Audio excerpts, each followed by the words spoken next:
ನಮಸ್ಕಾರ, welcome back to ಅಭಿರುಚಿ. ಇವತ್ತು ನಾನು ತೋರಿಸ್ತಾ ಇರೋದು ವರಮಹಾಲಕ್ಷ್ಮಿ ಹಬ್ಬ ಹತ್ರ ಬರ್ತಿದೆ ಅಲ್ವಾ. ಹಬ್ಬದಲ್ಲಿ ದೇವರ ನೈವೇದ್ಯಕ್ಕೆ ಮಾಡುವಂತಹ 5 ರೀತಿಯಾದ ಭಕ್ಷ್ಯಗಳನ್ನು ತೋರಿಸ್ತಿದ್ದೀನಿ. ತುಂಬಾನೇ ಸಿಂಪಲ್ ಆಗಿ ಟೇಸ್ಟಿ ಆಗಿರುವಂತಹ 5 ರೀತಿಯ ದೇವರ ನೈವೇದ್ಯದ ಭಕ್ಷ್ಯಗಳು ಇದರಲ್ಲಿ ಯಾವುದನ್ನಾದರೂ ಮಾಡಬಹುದು ಅಥವಾ ಎಲ್ಲ ಐಟಮ್ಸನ್ನು ಮಾಡಬಹುದು. ಲಕ್ಷ್ಮಿಗೆ ಪ್ರಿಯವಾದ 5 ರೀತಿಯ ಭಕ್ಷ್ಯಗಳನ್ನು ನಾನಿವತ್ತು ತೋರಿಸ್ತಿದ್ದೀನಿ. ಒಂದು ಮೈದಾ ಬರ್ಫಿ, ಹಾಗೆ ಚಕ್ಲಿ, ಕೋಡ್ಬಳೆ, ಚಿರೋಟಿ ಮತ್ತು ಒಂದು ರವಾ ಮೈಸೂರು ಪಾಕ್ ಸಿಂಪಲ್ ಆಗಿ ಹೇಗೆ ಮಾಡೋದು ಅಂತ ತಿಳಿಸ್ಕೊಡ್ತೀನಿ. ಹಾಗಾದರೆ ಸ್ಟಾರ್ಟ್ ಮಾಡೋಣ. ತುಂಬ ಸಿಂಪಲ್ಲಾಗಿ ಬೇಗನೆ ಕಮ್ಮಿ ಪದಾರ್ಥಗಳನ್ನ ಬಳಸ್ಕೊಂಡು ಈ ಮೈದಾ ಬರ್ಫಿನ ಸಾಫ್ಟಾಗಿ ರುಚಿಯಾಗಿ ಹೇಗೆ ಮಾಡೋದು ಅಂತ ತಿಳಿಸ್ಕೊಡ್ತೀನಿ. ಮೊದಲನೇದಾಗಿ ನಾನಿಲ್ಲಿ ಒಂದು ಪ್ಯಾನ್ಗೆ ಅರ್ಧ ಕಪ್ಪಿನಷ್ಟು ತುಪ್ಪ ಹಾಕೋತಿದ್ದೀನಿ. ಪ್ಯೂರ್ ಹಸುವಿನ ತುಪ್ಪನ ತೊಗೊಂಡಿದ್ದೀನಿ. ನಂತರ 1.5 ಕಪ್ಪಿನಷ್ಟು ಮೈದಾ ಹಿಟ್ಟನ್ನು ತೊಗೋತಿದ್ದೀನಿ. ತುಪ್ಪ ಸ್ವಲ್ಪ ಕರ್ಗದ ಮೇಲೇ ಹಾಕೊಳ್ಳಿ ಮೈದಾ ಹಿಟ್ಟನ್ನು. ಇವಾಗ ನೋಡಿ 1.5 ಕಪ್ಪಿನಷ್ಟು ಮೈದಾ ಹಿಟ್ಟನ್ನು ತೊಗೊಂಡಿದ್ದೀವಿ. ಇದನ್ನು ಫ್ಲೇಮ್ ಸಿಮ್ಮಲ್ಲೇ ಇಟ್ಕೊಂಡು ಚೆನ್ನಾಗಿ ಮೈದಾ ಹಿಟ್ಟನ್ನು ಹುರ್ಕೋಬೇಕಾಗತ್ತೆ. ಸುಮಾರು 8ರಿಂದ 10 ನಿಮಿಷಗಳ ಕಾಲ ಇದನ್ನು ಹುರ್ಕೋಬೇಕು. ತುಂಬ ಸಿಮ್ಮಲ್ಲಿ ಇಟ್ಕೊಳ್ಳಿ, ಯಾವುದೇ ಕಾರಣಕ್ಕೂ ಹೈ ಫ್ಲೇಮನ್ನು ಮಾಡೋದಕ್ಕೆ ಹೋಗಬೇಡಿ, ಮೈದಾ ಹಿಟ್ಟೆಲ್ಲ ಸೀದೋಗ್ಬಿಡುತ್ತೆ. ಹಾಗಾಗಿ ಸ್ಟಾರ್ಟಿಂಗಿಂದ ಕೊನೆಯವರೆಗೂ ಸಿಮ್ಮಲ್ಲಿ ಇಟ್ಕೊಂಡೇ ಮಾಡಬೇಕು ಎಲ್ಲ ಸ್ವೀಟ್ಸ್ಗಳನ್ನು. ಆವಾಗ ಮಾತ್ರ ರುಚಿಯಾಗಿ ಹಾಗೆ ಟೇಸ್ಟಿಯಾಗಿ ಸಾಫ್ಟಾಗಿ ಆಗುತ್ತೆ ಯಾವುದೇ ಸ್ವೀಟ್ ಆದರೂ. ಇವಾಗ ನೋಡಿ ಸುಮಾರು 6ರಿಂದ 7 ನಿಮಿಷಗಳ ಕಾಲ ಆಗಿದೆ. ಚೆನ್ನಾಗಿ ಇದನ್ನು ಹುರ್ಕೊಂಡಿದ್ದೀನಿ. ಇವಾಗ ಪಾಕ ಮಾಡ್ಕೊಳ್ಳೋದಕ್ಕೆ ಈ ಬಟ್ಲಲ್ಲಿ 1.5 ಬಟ್ಲಷ್ಟು ನಾನಿಲ್ಲಿ ಸಕ್ಕರೆ ತೊಗೊಂಡಿದ್ದೀವಿ. ಸಕ್ಕರೆ ಎಷ್ಟು ತೊಗೊಂಡಿದ್ದೀನೋ ಅದರ ಅರ್ಧದಷ್ಟು ಅಂದರೆ 3/4 ಬಟ್ಲಷ್ಟು ನೀರನ್ನು ಹಾಕ್ಕೊಂಡು ಪಾಕ ಮಾಡ್ಕೊತಿದ್ದೀನಿ. ಈ ಪಾಕ ಮಾಡ್ಕೊಳ್ಳುವಾಗ ಬೇಕಂದರೆ ಮೀಡಿಯಮ್ ಫ್ಲೇಮಿಂದ ಹೈ ಫ್ಲೇಮಲ್ಲಿ ಇಟ್ಕೋಬಹುದು. ಆದರೆ ಹುಷಾರಾಗಿ ನೋಡ್ಕೋತಾ ಇರಬೇಕು, ಇಲ್ಲಾಂದರೆ ಪಾಕ ಗಟ್ಟಿ ಪಾಕ ಆಗಿಬಿಟ್ರೆ ಬರ್ಫಿ ತುಂಬ ಗಟ್ಟಿಯಾಗಿಬಿಡುತ್ತೆ. ಹಾಗೆ ಕೈಯಿಂದ ಮುರಿಯೋದು ಕೂಡ ಆಗೋದಿಲ್ಲ, ಅಷ್ಟು ಗಟ್ಟಿಯಾಗಿಬಿಡುತ್ತೆ. ಹಾಗಾಗಿ ಪಾಕ ಇದರಲ್ಲಿ ತುಂಬ ಇಂಪಾರ್ಟೆಂಟು, ಹಾಗೆ ಹುಷಾರಾಗಿ ನೋಡ್ಕೋಬೇಕು. ಇವಾಗ ನೋಡಿ ಚೆನ್ನಾಗಿ ಕುದೀತಾ ಇದೆ ಪಾಕ. ಈ ಟೈಮಲ್ಲಿ ಪಾಕ ಚೆಕ್ ಮಾಡ್ಕೊಳ್ಳೋಣ. ಒಂದೆಳೆ ಪಾಕ ಬರಬೇಕು. ನೋಡಿ ಇಲ್ಲಿ ನಿಮಗೆ ಕಾಣಿಸುತ್ತೆ, ನೋಡಿ ತೋರಿಸ್ತಿದ್ದೀನಿ ಯಾವ ರೀತಿ ಬರ್ತಿದೆ ಅಂತ. ಈ ರೀತಿ 2 ಕೈಯಿಂದ ಅಂಟಿಸಿದ್ರೆ ಈ ರೀತಿ ಒಂದೆಳೆ ಬರಬೇಕು ಪಾಕ. ಅಲ್ಲಿವರೆಗೂ ಇದನ್ನು ಕುದಿಸ್ಕೋಬೇಕಾಗತ್ತೆ. ಇವಾಗ ಸ್ಟವ್ನ ಆಫ್ ಮಾಡ್ಕೊಳ್ಳಿ. ತುಂಬ ಹೊತ್ತು ಸ್ಟವ್ ಆಫ್ ಮಾಡಿ ಹಾಗೆ ಬಿಡಬೇಡಿ, ಕ್ರಿಸ್ಟಲೈಸ್ ಆಗಿಬಿಡುತ್ತೆ. ಇಮ್ಮಿಡಿಯೇಟಾಗಿ ನಾವು ಇದಕ್ಕೆ ಹುರಿದಿಟ್ಕೊಂಡಿರೋಂಥ ಮೈದಾ ಹಿಟ್ಟನ್ನು ಹಾಕ್ಕೋಬೇಕು. ನಿಮ್ಗೇನಾದರೂ ಪಾಕ ಕ್ರಿಸ್ಟಲೈಸ್ ಆಗುತ್ತೆ ಅನ್ನೋ ಅನುಮಾನ ಇದ್ದರೆ ಒಂದು ಸ್ವಲ್ಪ ನಿಂಬೆಹಣ್ಣಿನ ರಸ ಕೂಡ ಹಾಕ್ಕೋಬಹುದು. ಇವಾಗ ಮೈದಾ ಹಿಟ್ಟನ್ನು ಹಾಕೊಂಡ್ಮೇಲೆ ಚೆನ್ನಾಗಿ ಇದನ್ನು ಗಂಟುಗಳನ್ನೆಲ್ಲ ಒಡ್ಕೋಬೇಕಾಗತ್ತೆ. ಸ್ಟವನ್ನು ಇವಾಗ ಆನ್ ಮಾಡ್ಕೊಳ್ಳಿ. ಒಂದು ವಿಸ್ಕರು ಅಥವಾ ಯಾವುದೇ ರೀತಿಯಾದಂಥ ಈ ಸ್ಪ್ಯಾಚುಲಾಯಿಂದ ಈ ರೀತಿ ಮಾಡ್ಕೋಬೇಕು, ಗಂಟುಗಳನ್ನೆಲ್ಲ ಒಡ್ಕೋಬೇಕು. ಇವಾಗ ಕೂಡ ಅಷ್ಟೇ ಫ್ಲೇಮನ್ನು ಸಿಮ್ಮಲ್ಲಿ ಇಟ್ಕೊಳ್ಳಿ. ಇವಾಗ ನೋಡಿ ಗಂಟುಗಳು ಎಷ್ಟು ಚೆನ್ನಾಗಿ ಒಡೆದಿದೆ ಅಂತ. ಈ ವಿಸ್ಕರಲ್ಲಿ ಮಾಡಿದ್ರೆ ಬೇಗ ಗಂಟುಗಳು ಒಡೆಯುತ್ತೆ, ಹಾಗಾಗಿ ನಾನು ಇದನ್ನು ಬಳಸ್ತಿದ್ದೀನಿ. ನಾವು ಯಾವುದೇ ಸ್ವೀಟ್ ಮಾಡುವಾಗೂ ಗಂಟಿರುತ್ತಲ್ವ, ಗಂಟೆಲ್ಲ ಒಡ್ಕೋಬೇಕು ಅಂದರೆ ಈ ರೀತಿ ವಿಸ್ಕರ್ ಸಹಾಯದಿಂದ ಈ ರೀತಿಯಾಗಿ ಕಲಿಸ್ಕೊತಾ ಇದ್ದರೆ ಗಂಟುಗಳು ಈಸಿಯಾಗಿ ಒಡ್ಕೊಂಡ್ಬಿಡುತ್ತೆ. ಅಥವಾ ನಾವೇನಾದರೂ ಸಿಲಿಕಾನ್ ಸ್ಪ್ಯಾಚುಲಾ ಇದ್ದರೆ ಅದರಿಂದ ಕೂಡ ನಾವು ಈ ರೀತಿ ಕಲಿಸ್ಕೋಬಹುದು. ನೋಡಿ ಇದೇ ರೀತಿ ಮಾಡ್ತಾ ಇರಬೇಕು. ಚೆನ್ನಾಗಿ ಇದು ಥಿಕ್ಕಾಗ್ತಾ ಹೋಗುತ್ತೆ. ಸುಮಾರು ಇದು ಕೂಡ ಅಷ್ಟೇ 8ರಿಂದ 10 ನಿಮಿಷಗಳ ಕಾಲ ಟೈಮ್ ಹಿಡಿಯುತ್ತೆ. ನಾನಿಲ್ಲಿ ಜಾಸ್ತಿ ಪ್ರಮಾಣದಲ್ಲಿ ಮಾಡಿರೋದ್ರಿಂದ ಸ್ವಲ್ಪ ಟೈಮ್ ಜಾಸ್ತಿ ತೊಗೊಂಡಿದ್ದೀನಿ. ನೀವು ಸ್ವಲ್ಪನೇ ಮಾಡ್ಕೊಳ್ಳೋದಾದರೆ ಕೇವಲ 1 ಬಟ್ಲು ಮೈದಾ ಹಿಟ್ಟಿನ ಅಳತೆಯಲ್ಲಿ ಮಾಡ್ಕೊಳ್ಳೋದಾದರೆ ತುಂಬ ಬೇಗನೆ ಆಗೋಗ್ಬಿಡುತ್ತೆ. ನೋಡಿ ಇವಾಗ ಚೆನ್ನಾಗಿ ಈ ರೀತಿಯೇ ಮಿಕ್ಸ್ ಮಾಡ್ತಾ ಇರಬೇಕು. ಇದು ಏನಿಲ್ಲ, ಜಸ್ಟ್ ಥಿಕ್ ಆಗೋವರೆಗೂ ಮಿಕ್ಸ್ ಮಾಡಿಕೊಂಡ್ರೆ ಆಯಿತು ಅಷ್ಟೇ. ನೋಡಿ ಇದೇ ರೀತಿಯೇ ಇದು ನೀವು ಕ್ಲಾಕ್ ವೈಸ್ ಆದರೂ ಮಾಡ್ಕೊಳ್ಳಿ ಅಥವಾ ಆ್ಯಂಟಿ ಕ್ಲಾಕ್ ವೈಸ್ ಆದರೂ ಮಾಡ್ಕೊಳ್ಳಿ. ಎರಡೂ ಮಾಡಿಬಿಟ್ಟು ಮಿಕ್ಸ್ ಮಾಡೋದಕ್ಕೆ ಹೋಗ್ಬಿಡಿ, ಆವಾಗ ಗಟ್ಟಿಯಾಗಿಬಿಡುತ್ತೆ. ಈ ಟೈಮಲ್ಲಿ ಒಂದು 5ರಿಂದ 6 ಸ್ಪೂನ್ನಷ್ಟು ಮಿಲ್ಕ್ ಪೌಡರ್ ಹಾಕ್ಕೋತಿದ್ದೀನಿ. ಮಿಲ್ಕ್ ಪೌಡರು ಸಾಫ್ಟಾಗಿ ಬರಲಿ ಬರ್ಫಿ ಅನ್ನೋ ಕಾರಣಕ್ಕೆ ಹಾಕ್ತಿದ್ದೀನಿ. ಇದು ಆಪ್ಷನಲ್ಲು. ನಿಮ್ಮ ಹತ್ರ ಮಿಲ್ಕ್ ಪೌಡರ್ ಅವೈಲೇಬಲ್ ಇಲ್ಲ ಅಂದರೆ ಅಥವಾ ಹಾಕೋದಕ್ಕೆ ಇಷ್ಟ ಇಲ್ಲ ಅಂದರೆ ಇದನ್ನು ಸ್ಕಿಪ್ ಕೂಡ ಮಾಡಬಹುದು. ತುಂಬ ಚೆನ್ನಾಗೇ ಬರುತ್ತೆ ಬರ್ಫಿ, ಏನೂ ಅಷ್ಟೇನು ಡಿಫ್ರೆನ್ಸ್ ಆಗೋದಿಲ್ಲ. ಮಿಲ್ಕ್ ಪೌಡರ್ ಹಾಕಿಬಿಟ್ಟು ಚೆನ್ನಾಗಿ ಮಿಕ್ಸ್ ಮಾಡ್ಕೋಬೇಕು. ನೋಡಿ ಎಷ್ಟು ಚೆನ್ನಾಗಿ ಥಿಕ್ನೆಸ್ ಆಗಿದೆ. ಇವಾಗ ಒಂದು ರೀತಿ ಕಂಡೆನ್ಸ್ಡ್ ಮಿಲ್ಕ್ ಇರುತ್ತಲ್ವ, ಆ ರೀತಿಯಾಗಿ ಇದು ಮಿಕ್ಸ್ಚರು ರೆಡಿ ಆಯಿತು. ಹಾಗೆ ಇದನ್ನು ಕಲಿಸ್ತಾನೆ ಇರಬೇಕು. ಪೂರ್ತಿಯಾಗಿ ಈ ಮಿಕ್ಸ್ಚರೆಲ್ಲ ತಳ ಬಿಟ್ಟು ಬರಬೇಕು, ಸೈಡ್ಸ್ ಎಲ್ಲ ಬಿಟ್ಟು ಬರಬೇಕು. ಅಲ್ಲಿವರೆಗೂ ನಾವು ಇದನ್ನು ಕಲಿಸ್ತಾನೆ ಇರಬೇಕು. ನೋಡಿ ಇವಾಗ 3/4 ಆಗ್ತಾ ಬಂದಿದೆ. ಈ ಟೈಮಲ್ಲಿ ನಾವು ಎಸೆನ್ಸ್ ಏನಾದರೂ ಹಾಕೋಬಹುದು ಅಥವಾ ಏಲಕ್ಕಿ ಪುಡಿ ಕೂಡ ಹಾಕ್ಬೋದು, ಯಾವುದೇ ಎಸೆನ್ಸ್ ಇಲ್ಲ ಅನ್ನೋದಾದರೆ. ಇಲ್ಲಿ ನಾನು ಸ್ವಲ್ಪ ರೋಸ್ ಎಸೆನ್ಸ್ ಹಾಕ್ತಿದ್ದೀನಿ. ನಿಮಗೆ ರೋಸ್ ಎಸೆನ್ಸ್ ಇಲ್ಲ ಅಂದರೆ ವೆನಿಲಾ ಹಾಕೋಬೋದು ಅಥವಾ ಪೈನಾಪಲ್ ಎಸೆನ್ಸ್ ಹಾಕೋಬಹುದು. ಯಾವ ಎಸೆನ್ಸ್ ಬೇಕಿದ್ರೂ ಹಾಕೋಬೋದು, ಒಳ್ಳೆ ರುಚಿ ಕೊಡುತ್ತೆ. ಇದು ಕೂಡ ಆಪ್ಷನಲ್ಲು. ಅದು ಯಾವುದು ಇಲ್ಲ ಅಂದರೆ ಇಲ್ಲಾಂದರೆ ಏಲಕ್ಕಿ ಪುಡಿ ಕೂಡ ಹಾಕ್ಬಿಟ್ಟು ಚೆನ್ನಾಗಿ ಮಿಕ್ಸ್ ಮಾಡ್ಬೋದು. ನೋಡಿ ಇವಾಗ ಎಷ್ಟು ಗಟ್ಟಿ ಆಗ್ತಾ ಬಂದಿದೆ. ಇದೇ ರೀತಿಯಾಗಿ ಮತ್ತೆ ಮಿಕ್ಸ್ ಮಾಡ್ತಾನೆ ಇರಬೇಕು. ಪೂರ್ತಿಯಾಗಿ ಇದು ತಳ ಬಿಟ್ಟು ಬರಬೇಕು, ಅಲ್ಲಿವರೆಗೂ ಇದನ್ನು ಮಿಕ್ಸ್ ಮಾಡಬೇಕು. ನಾವಿದಕ್ಕೆ ನಾನ್ ಸ್ಟಿಕ್ ಪಾತ್ರೆ ತೊಗೋಬೇಕು ಅಥವಾ ಯಾವುದಾದ್ರೂ ದಪ್ಪ ತಳದ್ದು ಅಲ್ಯೂಮಿನಿಯಮ್ದು ಕಡಾಯಿ ತೊಗೋಬೇಕು. ಸ್ಟೀಲ್ ಮಾತ್ರ ಯಾವುದೇ ಕಾರಣಕ್ಕೂ ಸ್ವೀಟ್ಸ್ ಮಾಡೋದಕ್ಕೆ ಬಳಸೋದಕ್ಕೆ ಹೋಗ್ಬೇಡಿ. ದಪ್ಪ ಸ್ಟೀಲ್ ಆದ್ರೂ ತಳ ಹಿಡಿದು ಬಿಡುತ್ತೆ. ಇವಾಗ ನಾನು ಇದಕ್ಕೆ ಸುಮಾರು ಅರ್ಧ ಬಟ್ಲಷ್ಟು ಟೂಟಿ ಫ್ರೂಟಿ ಹಾಕೋತಿದ್ದೀನಿ. ಇದು ಕೂಡ ಆಪ್ಷನಲ್ಲು, ನಿಮ್ಮ ಹತ್ರ ಇದ್ದರೆ ಹಾಕಿ, ಇಲ್ಲಾಂದರೆ ಪರವಾಗಿಲ್ಲ. ಕಲರ್ಫುಲ್ಲಾಗಿ ಚೆನ್ನಾಗಿ ಟೇಸ್ಟ್ ಕೊಡುತ್ತೆ ಅನ್ನೋ ಕಾರಣಕ್ಕೆ ಹಾಕ್ಕೊಂಡಿದ್ದೀನಿ. ಇದರ ಬದಲಾಗಿ ನೀವು ದ್ರಾಕ್ಷಿ ಗೋಡಂಬಿ ಕೂಡ ಹಾಕೋಬೋದು, ಅದು ಕೂಡ ಚೆನ್ನಾಗಿ ಟೇಸ್ಟ್ ಕೊಡುತ್ತೆ.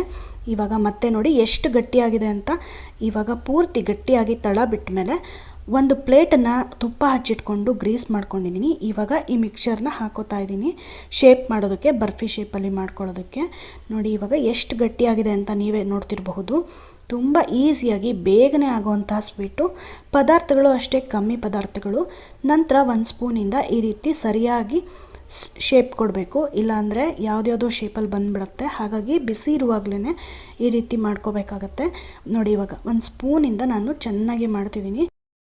ಆನಂತರ ನಾನು ಒಂದು ಬಟ್ಲಿಗೆ ಹಿಂದ್ಗಡೆ ತುಪ್ಪ ಹಚ್ಚಿಟ್ಕೊಂಡ್ಬಿಟ್ಟು ಇದನ್ನೆಲ್ಲ ಸಮವಾಗಿ ಇದನ್ನು ರೆಡಿ ಮಾಡ್ಕೋತೀನಿ. ನೋಡಿ ತೋರಿಸ್ತೀನಿ ಯಾವ ರೀತಿ ಅಂತ. ಒಂದು ಬಟ್ಲಿಗೆ ಹಿಂದ್ಗಡೆ ತುಪ್ಪ ಹಚ್ಚಿಟ್ಕೊಂಡ್ಬಿಟ್ಟು ಈ ರೀತಿ ಕರೆಕ್ಟಾಗಿ ಶೇಪ್ ಕೊಟ್ಕೋಬೇಕು. ತುಂಬ ಬಿಸಿ ಇರುತ್ತೆ, ಹಾಗಾಗಿ ಹುಷಾರಾಗಿ ಮಾಡಿ ಈ ಪ್ರೋಸೆಸನ್ನು. ಇದು ಬಿಸಿ ಇದ್ದಾಗಲೇ ಮಾಡಿದ್ರೆ ನೀಟಾಗಿ ಕೂತ್ಕೊಳ್ಳುತ್ತೆ, ಇಲ್ಲಾಂದರೆ ಶೇಪ್ ಕರೆಕ್ಟಾಗಿ ಬರೋದಿಲ್ಲ. ನೋಡಿ ಈ ರೀತಿ ಸಮ ಮಾಡ್ಕೋಬೇಕು, ಮೇಲ್ಗಡೆ ಎಲ್ಲ ಫ್ಲ್ಯಾಟಾಗಿ ಮಾಡಿಕೊಂಡ್ರೆ ಚೆನ್ನಾಗಾಗತ್ತೆ.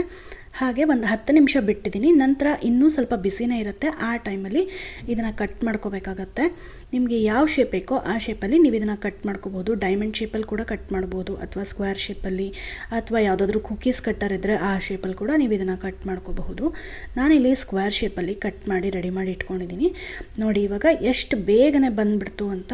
ಪೀಸಸ್ಸು ತುಂಬ ಚೆನ್ನಾಗಿ ಬರುತ್ತೆ, ಮೇಲೆ ಏಳೋದಿಲ್ಲ ಏನಪ್ಪ ಅಂತ ಭಯ ಪಡೋವಂಥ ಅವಶ್ಯಕತೆಯೇ ಇಲ್ಲ. ತುಂಬ ಈಸಿಯಾಗಿ ಸಾಫ್ಟಾಗಿ ಬಂದ್ಬಿಡುತ್ತೆ ಈ ಮೈದಾ ಬರ್ಫಿ. ಯಾರಿಗೂ ಹೇಳೋದಕ್ಕೆ ಸಾಧ್ಯ ಇಲ್ಲ ಇದು ಮೈದಾ ಬರ್ಫಿ ಅಂತ. ಯಾವುದಾದ್ರೂ ಹಾಲಿನ ಬರ್ಫಿ ಅಂತ ಅನ್ಕೋತಾರೆ, ಅಷ್ಟು ಒಳ್ಳೆ ರುಚಿ ಕೊಡುತ್ತೆ.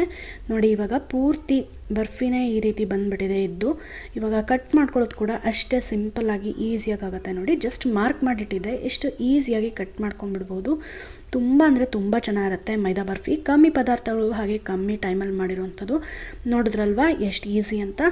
ನೀವು ಕೂಡ ಈ ರೆಸಿಪಿನ ಟ್ರೈ ಮಾಡಿ ಹೇಗೆ ಬಂತು ಅಂತ ನನಗೆ ಕಾಮೆಂಟ್ ಮೂಲಕ ತಿಳಿಸಿ. ತುಪ್ಪದ ಮುರುಕು ಹೇಗೆ ಮಾಡೋದು ಅಂತ ನೋಡ್ಕೊಳ್ಳಿ. ಮೊದಲಿಗೆ ನಾನಿಲ್ಲಿ ಒಂದು ಮಿಕ್ಸಿಂಗ್ ಬೌಲ್ ತೊಗೊಂಡಿದ್ದೀನಿ. ಅದಕ್ಕೆ ನಾನಿಲ್ಲಿ ತೋರಿಸ್ತಾ ಇದ್ದೀನಿ ನೋಡಿ, ಈ ಲೋಟದಲ್ಲಿ 5 ಲೋಟದಷ್ಟು ಅಕ್ಕಿ ಹಿಟ್ಟನ್ನು ಹಾಕೋತಾ ಇದ್ದೀನಿ. ನೋಡಿ ಪರ್ಫೆಕ್ಟಾಗಿರಬೇಕು ಮೆಷರ್ಮೆಂಟು, ಆವಾಗ ಚಕ್ಲಿ ತುಂಬ ಚೆನ್ನಾಗಿ ಬರುತ್ತೆ. ನೋಡಿ 5 ಲೋಟ ಅಕ್ಕಿ ಹಿಟ್ಟನ್ನು ಹಾಕ್ಕೊಂಡಿದ್ದಾಯಿತು ಈ ಲೋಟದಲ್ಲಿ. ಅದೇ ಲೋಟದಲ್ಲಿ 1 ಲೋಟದಷ್ಟು ಹುರ್ಗಡ್ಲೆ ತೊಗೊಂಡು ಅದನ್ನು ಪೌಡರ್ ಮಾಡ್ಕೊಂಡು ಹಾಕ್ಕೊಂಡಿದ್ದೀನಿ. ನಂತರ ಇದಕ್ಕೆ ಎಷ್ಟು ಬೇಕೋ ಅಷ್ಟು ಉಪ್ಪನ್ನು ಸೇರಿಸ್ಕೊತಾ ಇದ್ದೀನಿ. ಹಾಗೆ ಒಂದು 1/4 ಚಮಚದಷ್ಟು ಎಳ್ಳು ಮತ್ತು ಇಂಗು ಒಂದು ಅರ್ಧ ಸ್ಪೂನ್ನಷ್ಟು ಹಾಕ್ಕೊಂಡಿದ್ದೀನಿ, ಚೆನ್ನಾಗಿರುತ್ತೆ ಫ್ಲೇವರ್ ಅನ್ನೋ ಕಾರಣಕ್ಕೆ. ಮತ್ತು ಜೀರಿಗೆ ಇದಿಷ್ಟು ಹಾಕ್ಕೊಂಡು ಚೆನ್ನಾಗಿ ಮಿಕ್ಸ್ ಮಾಡ್ಕೋಬೇಕು. ನೋಡಿ ಜೀರಿಗೆ ಕೂಡ ಅಷ್ಟೇ ಅರ್ಧ ಸ್ಪೂನ್ ಹಾಕ್ಕೊಂಡ್ರೆ ಸಾಕು. ಇದಿಷ್ಟು ಹಾಕಿದ್ಮೇಲೆ ಚೆನ್ನಾಗಿ ಮಿಕ್ಸ್ ಮಾಡ್ಕೋತಾ ಇದ್ದೀನಿ. ಇದೆಲ್ಲ ಮಿಕ್ಸ್ ಆದಮೇಲೆ ಒಂದು ಅರ್ಧ ಸ್ಪೂನ್ನಷ್ಟು ಮೆಣಸು ಪೌಡರು, ನಮಗೆ ಮೆಣಸು ಇಷ್ಟ ಇಲ್ಲ ಅಂದರೆ ಚಿಲ್ಲಿ ಪೌಡರ್ ಕೂಡ ಹಾಕೋಬೋದು. ಇದು ಹಾಕಿದಾದಮೇಲೆ ಕ್ಲೀನಾಗಿ ಮಿಕ್ಸ್ ಮಾಡ್ಕೋಬೇಕು. ಇದು ಹಾಗೆ ಡ್ರೈ ಆಗಿ ಮಿಕ್ಸ್ ಮಾಡ್ಕೋಬೇಕು, ನೀರನ್ನು ಸೇರಿಸಬಾರ್ದು.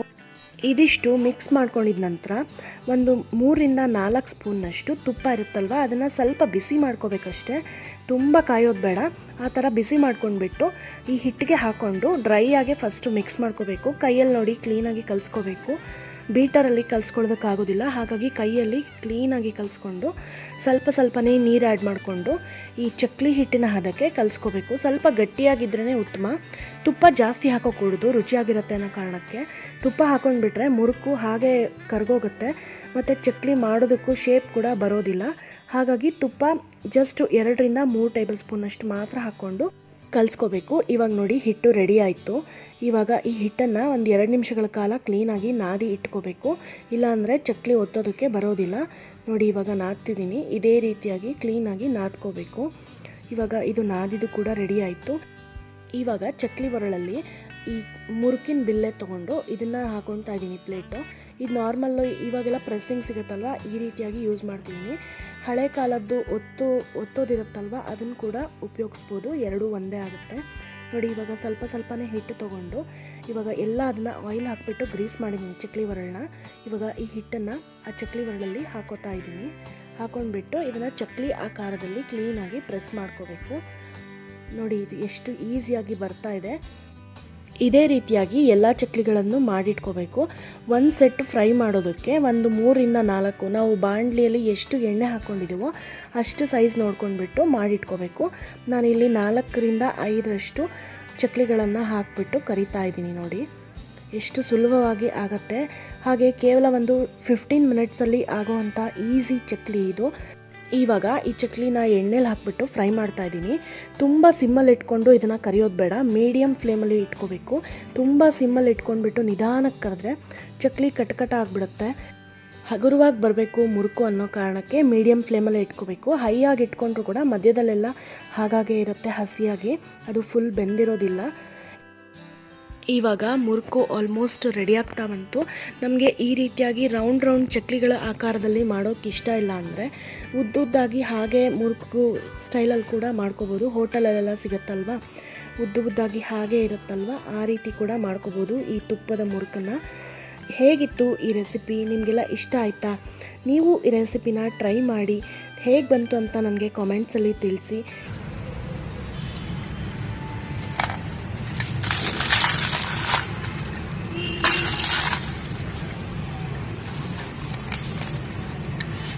ನೋಡಿದ್ರಲ್ವಾ ಎಷ್ಟು ಕ್ರಿಸ್ಪಿಯಾಗಿ ಹಾಗೆ ಲೇಯರ್ಸ್ ಆಗಿ ಬಂದಿದೆ ಚಿರೋಟಿ ಅಂತ.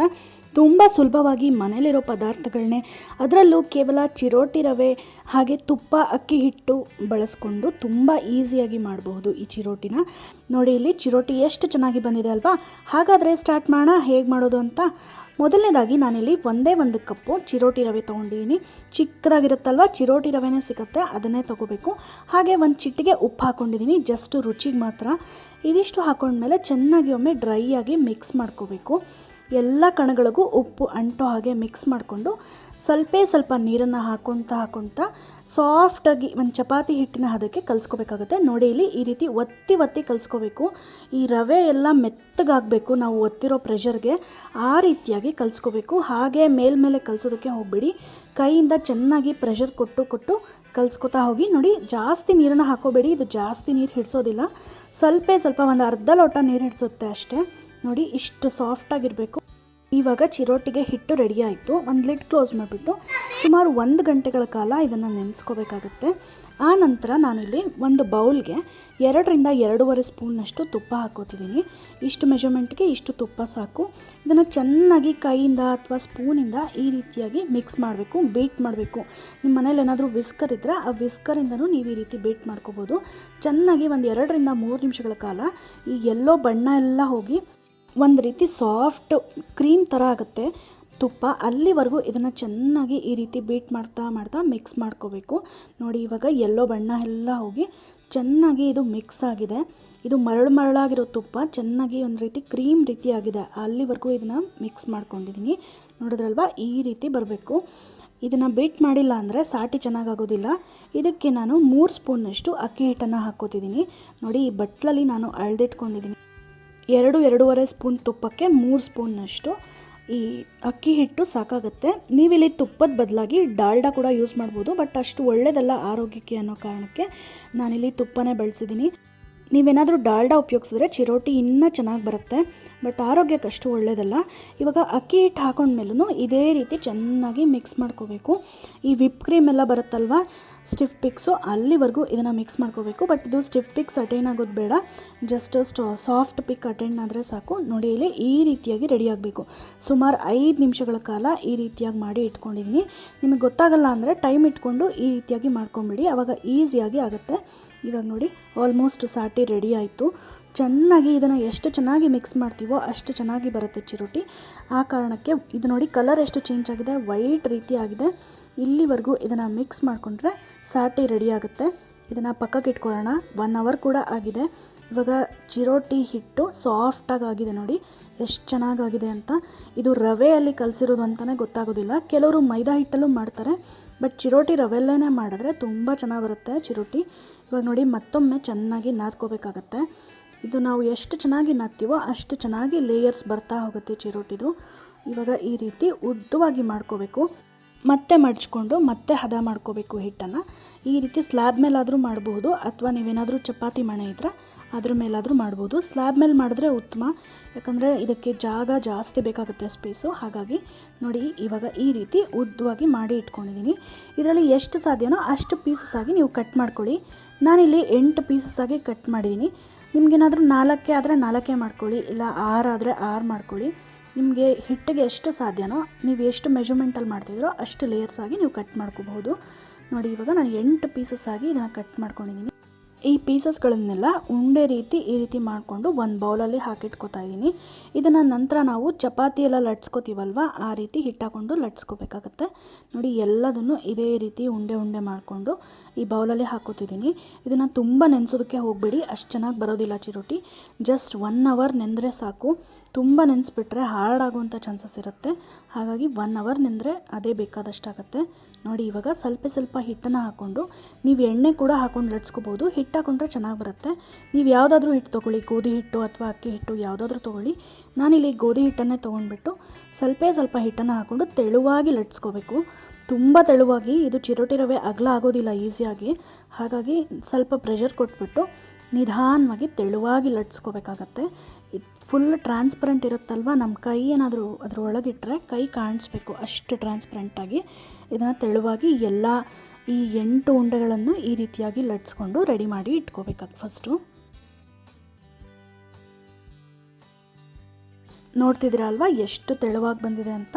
ನೋಡಿ ಇಲ್ಲಿ ಕೈ ಇದು ಒಳಗಿಟ್ಟರೆ ಕಾಣಿಸ್ಬೇಕು ಕೈ, ಅಷ್ಟು ತೆಳುವಾಗಿ ಲಟ್ಸ್ಕೊಂಡಿದ್ದೀನಿ. ಎಲ್ಲದನ್ನು ಲಟ್ಸ್ಕೊಂಡು ಇದ್ರ ಪ್ಲೇಟಲ್ಲಿ ಹಾಕೋತಿದ್ದೀನಿ. ಒಂದ್ರ ಮೇಲೊಂದು ಹಾಕೋದಕ್ಕೆ ಹೋಗಬೇಡಿ, ಯಾಕಂದರೆ ಎಲ್ಲ ಅಂಟ್ಕೊಂಡ್ಬಿಡುತ್ತೆ. ಅಥವಾ ನೀವು ಇವಾಗಲೇ ಸಾಟಿ ಬೇಕಿದ್ರೆ ಹಚ್ಚಿ ಹಾಕ್ಬೋದು. ನೋಡಿ ಇವಾಗ ಈ ರೀತಿಯಾಗಿ ಎಲ್ಲ ಲಟ್ಸ್ಕೊಂಡಾದ್ಮೇಲೆ ಒಂದೊಂದೇ ಲೇಯರ್ ಇಟ್ಬಿಟ್ಟು ಈ ರೀತಿ ಸಾಟಿ ಹಚ್ಚಬೇಕು ಚೆನ್ನಾಗಿ. ನಂತರ ಲಟ್ಸಿರೋಂಥ ಒಂದು ಲೇಯರ್ನ ಹಾಕಬೇಕು. ನೋಡ್ತಿದ್ದೀರಲ್ವ, ಗೊತ್ತಾಗ್ತಿದೆ. ಇದು ತಳುವಾಗಿ ಲಟ್ಸುವಾಗ ಸ್ವಲ್ಪ ಮಧ್ಯದಲ್ಲಿ ಹರಿದ್ರೂ ಏನು ಪರವಾಗಿಲ್ಲ, ತಲೆ ಕೆಡಿಸ್ಕೊಳ್ಳೋದು ಬೇಡ. ಹೇಗೂ ನಾವು ಚಿರೋಟಿಗೆ ಮತ್ತೆ ಕಟ್ ಮಾಡಲೇಬೇಕು, ಹಾಗಾಗಿ ಹರಿದ್ರೂ ಏನು ತಲೆ ಕೆಡಿಸ್ಕೊಳ್ಳೋಂಥ ಅವಶ್ಯಕತೆ ಇಲ್ಲ. ನೋಡಿ ಈ ರೀತಿಯಾಗಿ ಸಾಟಿ ಚೆನ್ನಾಗಿ ಹಚ್ಕೊಂಡ್ರೆ ಇವಾಗ ರೆಡಿ ಆಗುತ್ತೆ. ಇದ್ರ ಮೇಲೆ ಮತ್ತೊಂದು ಲೇಯರ್ ಹಾಕಬೇಕು. ನಾವು ಎಷ್ಟು ಲೇಯರ್ ಮಾಡ್ಕೊಂಡಿದ್ದೀವೋ ಅಷ್ಟು ಲೇಯರ್ನೂ ಹಾಕ್ಕೊಂಡ್ರೆ ತುಂಬ ಲೇಯರ್ಸಾಗಿ ಬರುತ್ತೆ. ನಾವೇನಾದರೂ 4 ಲೇಯರ್ ಕಟ್ ಮಾಡಿಕೊಂಡು 4 ಲೇಯರ್ ಲಟ್ಸ್ಕೊಂಡಿದ್ರೆ ಅಷ್ಟೊಂದು ಲೇಯರ್ ಬರಲ್ಲ ಚಿರೋಟಿಗೆ, ಚೆನ್ನಾಗಿರೋದಿಲ್ಲ. ಈ ಅಡುಗೆಯವರೆಲ್ಲ ಮಾಡ್ತಾರಲ್ವ, ಸುಮಾರು 20-30 ಲೇಯರ್ಸ್ನ ಹಾಕ್ತಾರೆ ಅವರು. ತುಂಬ ಕ್ರಿಸ್ಪಿಯಾಗಿ ಹಾಗೆ ಲೇಯರ್ಸ್ ಆಗಿ ಬರುತ್ತೆ. ನಮಗೆ ಸಾಧ್ಯ ಆದರೆ ಎಷ್ಟು ಸಾಧ್ಯನೋ ಅಷ್ಟು ಲೇಯರ್ಸ್ನ ಮಾಡ್ಕೋಬಹುದು. ನೋಡಿ ಇವಾಗ ಮತ್ತೆ ಹಾಕಿದ್ದೀನಿ. ನಾನಿಲ್ಲಿ 8 ಲೇಯರ್ನ ಕಟ್ ಮಾಡಿಕೊಂಡು ಲಟ್ಸ್ಕೊಂಡಿದ್ದೀನಿ. 8 ಲೇಯರ್ಗೂ ಸಾಟಿ ಹಚ್ಚಿಬಿಟ್ಟು ಹಾಕೋತಾ ಇದ್ದೀನಿ. ಹಾಗಾಗಿ ತುಂಬ ಚೆನ್ನಾಗಿ ಬರುತ್ತೆ ಲೇಯರ್ಸು. ಇದೇ ರೀತಿ ನೋಡಿ ಎಲ್ಲದಕ್ಕೂ ಈ ರೀತಿ ಸ್ವಲ್ಪ ಸ್ವಲ್ಪ ಸಾಟಿನ ಹಚ್ಬಿಟ್ಟು ಈವನ್ನಾಗಿ ಹಚ್ಕೊಳ್ಳಿ. ಒಂದು ಕಡೆ ಜಾಸ್ತಿ ಒಂದು ಕಡೆ ಕಮ್ಮಿ ಆ ರೀತಿ ಮಾಡ್ಕೊಳ್ಳೋದಕ್ಕೆ ಹೋಗಬೇಡಿ. ಈವನ್ನಾಗಿ ಈ ರೀತಿ ಸಾಟಿ ಹಚ್ಕೊಂಡ್ಬಿಟ್ಟು ಲೇಯರ್ಸ್ನ ಹಾಕೋಬೇಕಾಗತ್ತೆ. ಇವಾಗ ನೋಡಿ ಆಲ್ಮೋಸ್ಟ್ ಆಯಿತು. ಲಾಸ್ಟ್ ಲೇಯರ್ ಹಾಕ್ತಾ ಇದ್ದೀನಿ. ಇದಕ್ಕೂ ಕೂಡ ಉಳಿದಿರೋಂಥ ಎಲ್ಲ ಸಾಟಿನ ಹಚ್ಬಿಟ್ಟು ರೋಲ್ ಮಾಡ್ಕೊಳ್ಳೋಣ. ನೋಡಿ ಇವಾಗ ಈ ರೀತಿ ನಿಧಾನವಾಗಿ ಅಂಟ್ಬಿಡುತ್ತೆ ಸ್ಲ್ಯಾಬ್ಗೆ. ನಿಧಾನವಾಗಿ ತೆಗೆದುಬಿಟ್ಟು ಸ್ವಲ್ಪ ಟೈಟಾಗೆ ರೋಲ್ ಮಾಡ್ಕೊಳ್ಳಿ, ಇಲ್ಲಾಂದರೆ ಮಧ್ಯದಲ್ಲಿ ಗ್ಯಾಪ್ಸ್ ಇರುತ್ತೆ. ನೋಡಿ ಈ ರೀತಿಯಾಗಿ ರೋಲ್ ಮಾಡ್ಕೋಬೇಕು. ನಾರ್ಮಲಾಗೆಲ್ಲ ಮಾಡ್ತೀವಲ್ವ ಆ ರೀತಿ ರೋಲ್ ಮಾಡಿಕೊಂಡ್ರೆ ರೆಡಿ ಆಗುತ್ತೆ. ರೋಲ್ ಮಾಡಿದ್ಮೇಲೆ ಸ್ವಲ್ಪ ಪ್ರೆಷರ್ ಕೊಟ್ಬಿಟ್ಟು, ತುಂಬ ಪ್ರೆಷರ್ ಕೊಡೋದಕ್ಕೆ ಹೋಗ್ಬಿಡಿ. ಈ ರೀತಿ ಉದ್ದವಾಗಿ ಮಾಡ್ಕೊಳ್ಳಿ. ಇನ್ನೊಂದು ಸ್ವಲ್ಪ ಅದು ಅಗಲ ಆಗಲಿ, ಆವಾಗ ನಮಗೆ ಎಷ್ಟು ಬೇಕೋ ಅಷ್ಟು ಚಿರೋಟಿನ ಕಟ್ ಮಾಡ್ಕೋಬೋದು. ಇದರಲ್ಲಿ ಸುಮಾರು 8 ಚಿರೋಟಿಗಳಾಗಿದೆ. ನೋಡಿ ಇವಾಗ ತೋರಿಸ್ತಿದ್ದೀನಿ. ಈ ರೀತಿ ಸೈಡ್ಸಲ್ಲಿರೋದನ್ನು ತೆಕ್ಕೊಂಡ್ಬಿಡ್ತೀನಿ. ಇದನ್ನು ಕೂಡ ವೇಸ್ಟ್ ಆಗೋಲ್ಲ. ಈ ರೀತಿ ಚಿಕ್ಕ ಚಿಕ್ಕ ಚಿರೋಟಿ ಆಗುತ್ತೆ ಅಷ್ಟೇ ಸೈಡ್ಸಲ್ಲಿರೋದು. ನೋಡಿ ಇಷ್ಟು ಚಿಕ್ಕದಾಗಿ ಬರುತ್ತೆ. ಲೇಯರ್ಸ್ ನೋಡಿ ಎಷ್ಟು ಚೆನ್ನಾಗಿ ಬಂದಿದೆ ಅಂತ. ಇದರಲ್ಲಿ 8 ಚಿರೋಟಿಗಳನ್ನ ಕಟ್ ಮಾಡ್ಕೋತಿದ್ದೀನಿ. ತುಂಬ ಚಿಕ್ಕದು ಮಾಡ್ಕೊಳ್ಳೋದಕ್ಕೆ ಹೋಗಬೇಡಿ, ಯಾಕಂದರೆ ಸ್ವಲ್ಪ ದಪ್ಪ ಇದ್ರೇ ಚೆನ್ನಾಗಿರುತ್ತೆ ಚಿರೋಟಿ. ಕ್ರಿಸ್ಪಿ ಆಗಲ್ಲ, ಹಾಗಾಗಿ ತೆಳುವಾಗೆ ಮಾಡ್ಕೊಳ್ಳೋಣ ಅನ್ನೋದಕ್ಕೆ ಹೋದರೆ ಚೆನ್ನಾಗಿ ಬರೋದೇ ಇಲ್ಲ ಚಿರೋಟಿ. ಹಾಗಾಗಿ ಸ್ವಲ್ಪ ದಪ್ಪವಾಗೇ ಇದ್ರೂ ನಡೆಯುತ್ತೆ. ಮಧ್ಯದಲ್ಲೆಲ್ಲ ನಾವು ಸಾಟಿ ಹಚ್ಚಿರೋದ್ರಿಂದ ಚೆನ್ನಾಗಿ ಕ್ರಿಸ್ಪ್ ಆಗುತ್ತೆ. ಅದ್ರ ಬಗ್ಗೆ ಏನು ಯೋಚನೆ ಬೇಡ. ನೋಡಿ ಇಲ್ಲಿ ಎಷ್ಟು ಚೆನ್ನಾಗಿ ಬಂದಿದೆ ಲೇಯರ್ಸ್ ಅಂತ ಕಾಣಿಸ್ತಿದೆ ಅನಿಸುತ್ತೆ. ನೋಡಿದ್ರಲ್ವ, ಲೇಯರ್ಸ್ ತುಂಬ ಚೆನ್ನಾಗಿ ಬಂದಿದೆ. ಇದನ್ನು ಜಸ್ಟ್ ಒಮ್ಮೆ ಈ ರೀತಿ ಪ್ರೆಸ್ ಮಾಡಿ ರೆಡಿ ಮಾಡಿ ಇಟ್ಕೋತೀನಿ. ಇದೆಲ್ಲದನ್ನು ಲಟ್ಸ್ಕೋಬೇಕಾಗತ್ತೆ. ನೋಡಿ ಫಸ್ಟು ಇದನ್ನು ಈ ರೀತಿ ಜಸ್ಟ್ ಒಂದು ಸಾರಿ ಪ್ರೆಸ್ ಮಾಡಿಬಿಟ್ಟು ರೆಡಿ ಮಾಡಿ ಇಟ್ಕೋತಿದ್ದೀನಿ. ಇವಾಗ ಇದನ್ನು ಒಂದೊಂದೇ ನಾವು ಚಿಕ್ಕ ಚಿಕ್ಕ ಪೂರಿಗಳ ಶೇಪಲ್ಲಿ ಲಟ್ಸ್ಕೋಬೇಕು. ನಾರ್ಮಲ್ ಚಿರೋಟಿ ಎಲ್ಲ ಇರುತ್ತಲ್ವ ಆ ರೀತಿ ಲಟ್ಸ್ಕೋಬೇಕಾಗುತ್ತೆ. ಇದಕ್ಕೂ ಕೂಡ ಅಷ್ಟೇ ಲೈಟಾಗಿ ಹಿಟ್ಟು ಹಾಕೋತಿದ್ದೀನಿ, ತುಂಬ ಜಾಸ್ತಿ ಹಾಕೊಳ್ಳೋದಕ್ಕೆ ಹೋಗಬೇಡಿ, ಇಲ್ಲ ಎಣ್ಣೆ ಬೇಕಿದ್ರೂ ಹಚ್ಕೊಂಡು ಲಟ್ಸ್ಕೋಬಹುದು. ಇವಾಗ ನೋಡಿ ನಾರ್ಮಲ್ ಪೂರಿ ಎಲ್ಲ ಲಟ್ಸ್ತೀವಲ್ವ ಆ ರೀತಿ ಲಟ್ಸ್ಕೊತಿದ್ದೀನಿ. ಒಂದು 2 ರಿಂದ 3 ಒಮ್ಮೆ ಲಟ್ಸಿಟ್ಕೊಂಡ್ಬಿಟ್ರೆ ಕರಿಯೋದಕ್ಕೆ ಸುಲಭ ಆಗುತ್ತೆ.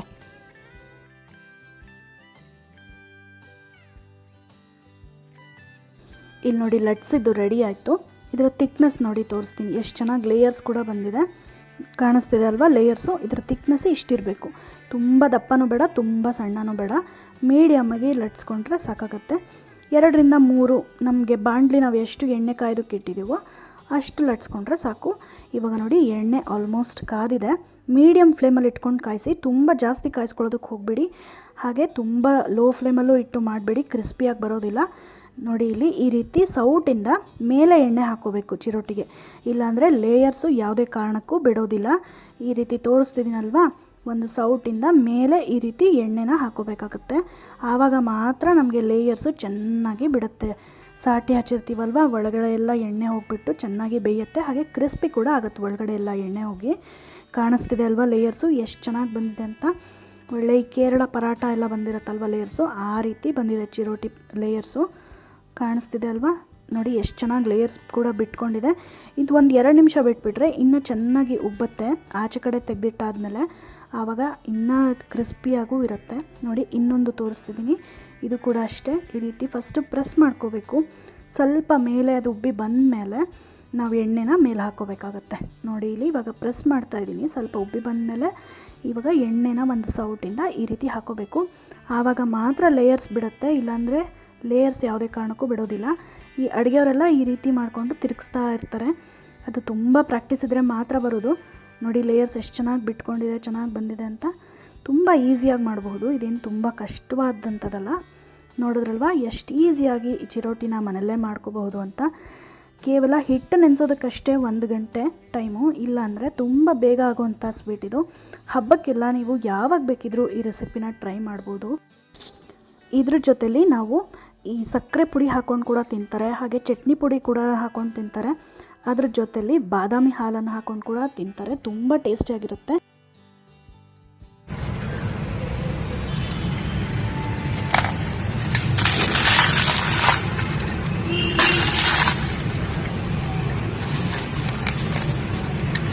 ನೋಡಿದ್ರಲ್ವ ಎಷ್ಟು ಕ್ರಿಸ್ಪಿಯಾಗಿ ಬಂದಿದೆ ಅಂತ. ನಾನಿಲ್ಲಿ ಜಸ್ಟ್ ಸಕ್ಕರೆ ಪುಡಿ ಹಾಗೆ ಏಲಕ್ಕಿ ಜೊತೆಲಿ ಸರ್ವ್ ಮಾಡ್ತಾಯಿದ್ದೀನಿ. ತುಂಬ ಅಂದರೆ ತುಂಬ ಟೇಸ್ಟಿಯಾಗಿರುತ್ತೆ. ಸೇಮ್ ಮದುವೆ ಮನೆಯಲ್ಲೆಲ್ಲ ತಿಂತೀವಲ್ವ ಅದೇ ರೀತಿಯಾದಂಥ ಚಿರೋಟಿ ಇರುತ್ತೆ. ನೀವು ಕೂಡ ಈ ರೆಸಿಪಿನ ಟ್ರೈ ಮಾಡಿ ಹೇಗೆ ಬಂತು ಅಂತ ನಮಗೆ ಕಾಮೆಂಟ್ ಮೂಲಕ ತಿಳಿಸಿ. ಕಡಿಮೆ ಪದಾರ್ಥಗಳನ್ನ ಬಳಸ್ಕೊಂಡು ತುಂಬಾ ರುಚಿಯಾಗಿ ಗರಿಗರಿಯಾದ ಹಾಗೆ ಟೇಸ್ಟಿಯಲ್ಲೇ ಮಾಡ್ಕೋಬೋದು. ಹೇಗೆ ಮಾಡೋದು ಅಂತ ತಿಳಿಸ್ಕೊಡ್ತೀನಿ ನೋಡಿ. ಮೊದಲನೇದಾಗಿ ನಾನಿಲ್ಲಿ ಒಂದು ಬಾಣಲಿ ಇಟ್ಕೊಂಡಿದ್ದೀನಿ. ಆ ಬಾಣಲಿಗೆ 1.5 ಕಪ್ಪಿನಷ್ಟು, ಈ ಕಪ್ಪಲ್ಲಿ 1.5 ಕಪ್ಪಿನಷ್ಟು ಅಕ್ಕಿ ಹಿಟ್ಟನ್ನು ಹಾಕೋತಾ ಇದ್ದೀನಿ.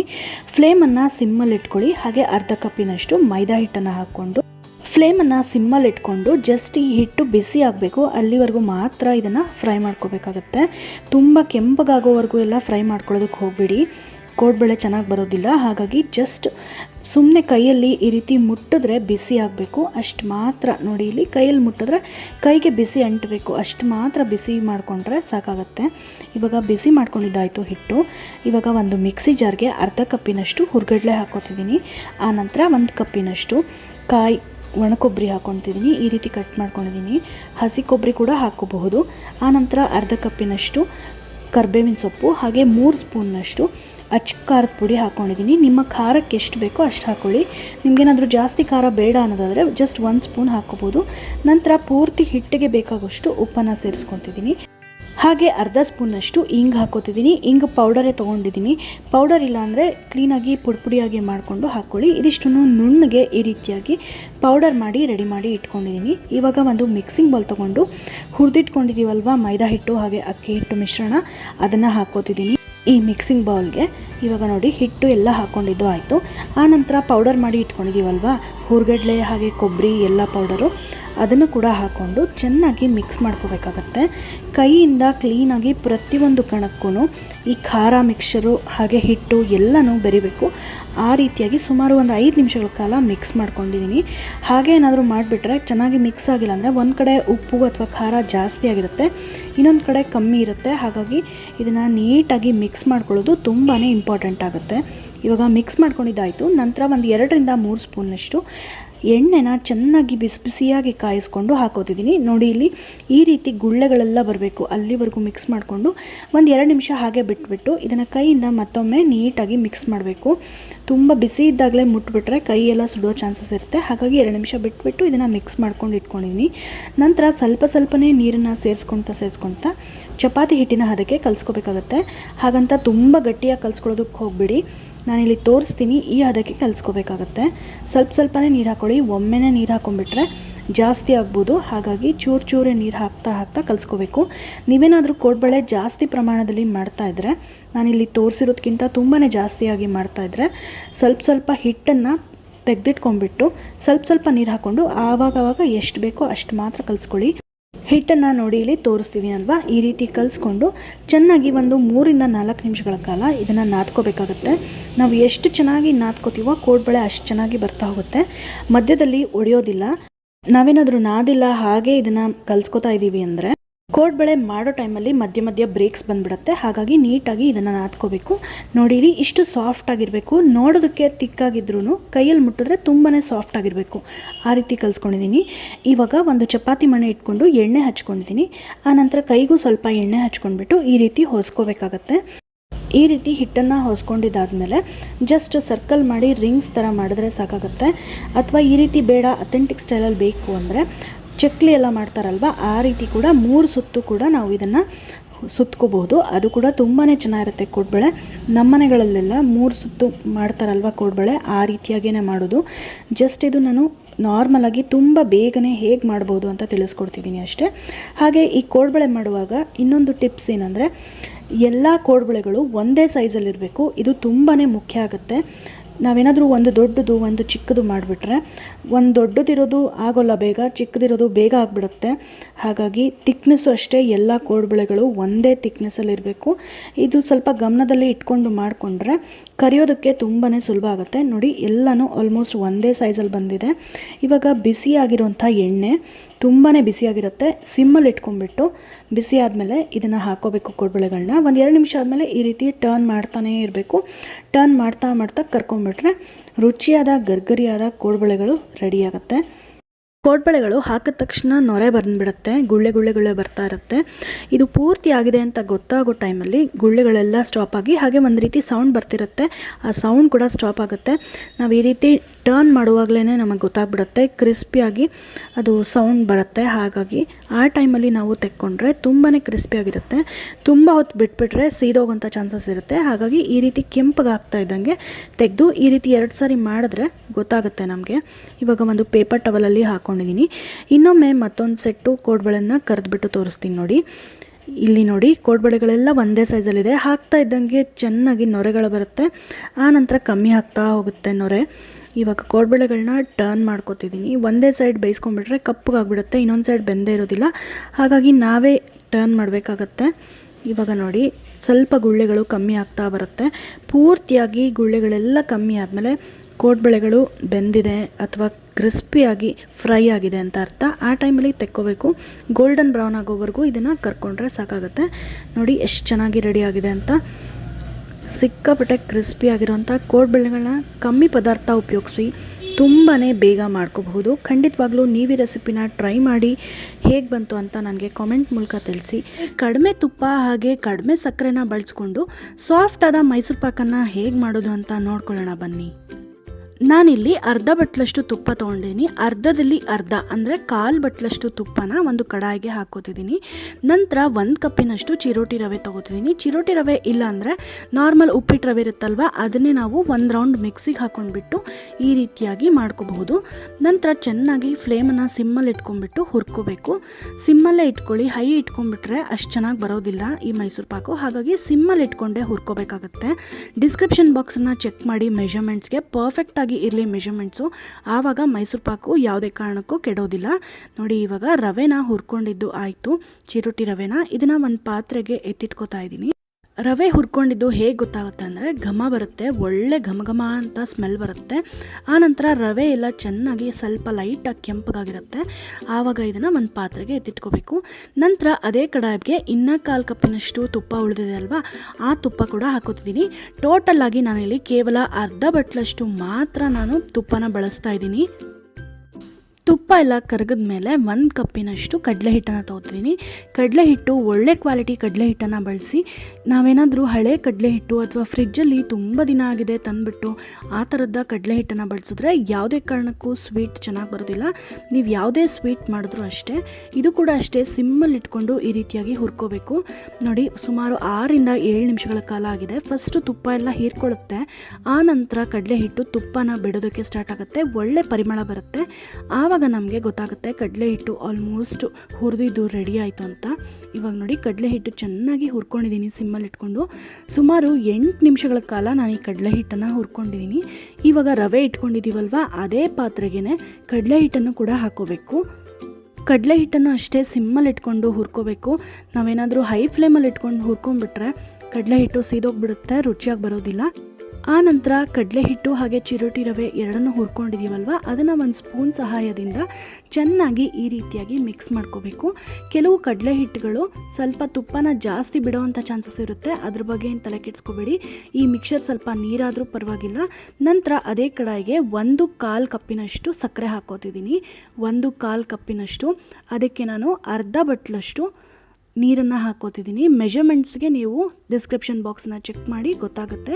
ನೋಡಿ ಇವಾಗ ಚೆನ್ನಾಗಿ ಸಕ್ಕರೆ ಕರಗಿದೆ. ಸಕ್ಕರೆ ಫಸ್ಟು ಕರಗೋದು ಇಂಪಾರ್ಟೆಂಟು.